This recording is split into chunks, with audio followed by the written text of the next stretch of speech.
Si seulement on voyait cette religion avec un prisme différent, tu vas t'épanouir, frérot. Si aujourd'hui, plutôt que de dire c'est obligatoire de faire ça, c'est obligatoire. Si maintenant on te dit tu vas le faire, regarde ce que tu vas gagner. Regarde, frérot. Regarde. Regarde bien, tu vas te calmer. Qu'est-ce que tu vas gagner? Déjà, un, la paix intérieure. Tu seras mieux, tu auras moins de problèmes, tu auras moins de soucis. Tu seras un exemple pour qui? Tu seras un exemple pour tes enfants. Ils vont dire, le jour où tu mourras, mon père, il était très patient. J'ai vu mon père un jour, j'étais petit, je me rappelle, subhanallah, on était à la station-service, il y a un mec qui l'a insulté. Subhanallah, mon père, il a mis le plein d'essence. Et quand il est parti, il a payé le plein pour nous et il a payé le plein pour celui qui l'a insulté, subhanallah. Ajib. Sois un exemple pour ton fils. À part si, machallah, tu veux dire, c'est quoi, subhanallah, la vie, mais tout, mon père, c'est un mélange de Mike Tyson et de Muhammad Ali, avec un zeste de Mayweather et un soupçon de Deontay Wilder. Mais il a le crochet aussi de Joshua et il a aussi la taille de Tyson Fury. Ouais, ouais, franchement, il est relativement complet. Ouais. T'es un exemple pour les gens. Tu rassures aussi tes beaux-parents qui se disent, ah, alhamdoulilah, ma fille, elle est mariée avec quelqu'un de sage. Et ça, ils vont même, en fait, s'en vanter dans le bon sens du terme, je comprends.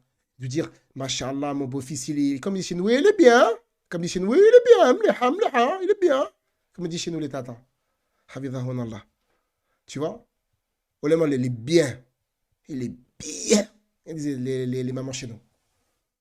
Quand est-ce que même la sœur, elle se dit, alhamdoulilah, mon mari, il est patient, je suis avec quelqu'un de raisonné, je suis avec quelqu'un de sensé, je suis pas avec un fou, je sais qu'il se contient. Tu la rassures, tu sors dehors, tu sais, alhamdoulilah. Le papa, il va où? T'inquiète pas, papa, il sait ce qu'il fait, t'inquiète pas. Les gens, quand ils auront des problèmes, ils vont venir te voir. Après, Kalim, j'ai un problème, qu'est-ce que tu me conseilles? Toi, je sais que tu es sage, toi. Toi, je sais que tu es réfléchi, toi. Qu'est-ce que tu me conseilles?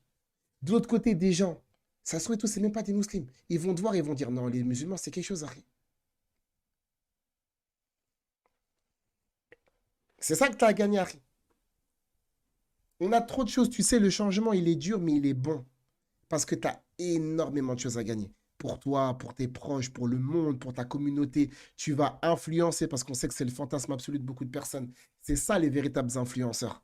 Les influenceurs, c'est pas quelqu'un qui te dit je goûte des plats satisfaisants. J'emménage dans un nouvel appartement. Je fais la course dans le bois de Clamart avec mon nouveau chien. C'est une sola la falafia. Les vrais influenceurs, entre guillemets, c'est. Vous pouvez tous l'être, de par votre comportement, de par votre maîtrise de vous-même. Vous pouvez tous influencer le monde. Arrêtez de dire, non, mais c'est fichu, le monde, vous êtes qui, purée? Voilà, t'es musulman ou voilà, t'es un disciple du Dalai Lama?